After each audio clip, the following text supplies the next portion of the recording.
మొట్టమొదటిసారిగా ఎంత దారుణమైన కరప్షన్ అంటే కాంట్రాక్టర్లకు ఇచ్చే కార్యక్రమంలో, పనులు ఇచ్చే కార్యక్రమంలో మొబిలైజేషన్ అడ్వాన్స్ తీసుకొచ్చినారు. ఇంతకుముందు లేదు మొబిలైజేషన్ అడ్వాన్స్ ఇచ్చే కార్యక్రమం. పనులు చేసినప్పుడు, చేసిన తర్వాత బిల్లులు పెడితే ఆ బిల్లులు మాత్రమే డబ్బులు ఇచ్చే పరిస్థితి నుంచి అలా కాదు, నువ్వు పనులు చేయకపోయినా పర్వాలా, నీకు అలాట్మెంట్ లోనే 10% మొబిలైజేషన్ అడ్వాన్స్ ఇచ్చేస్తాము, అందులో 8% మాకు తిరిగి ఇచ్చేసేయి, 2% నువ్వు పెట్టుకో అని చెప్పి నీకింత నాకింత అని పంచుకుంటా ఉన్నారు.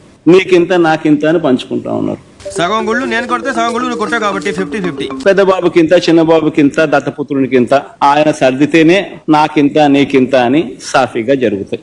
నీకు నీకు నాకు నీకు. చంద్రబాబు గారి దృష్టిలో సంపద సృష్టి అంటే దాని అర్థం తన ఆస్తులు పెంచుకోవడం, తన వారి ఆస్తులను పెంచుకోవడం మాత్రమే సంపద సృష్టి. సంపద సృష్టి ఎక్కడ జరుగుతా ఉంది? చంద్రబాబు నాయుడు జోబిలో జరుగుతా ఉంది.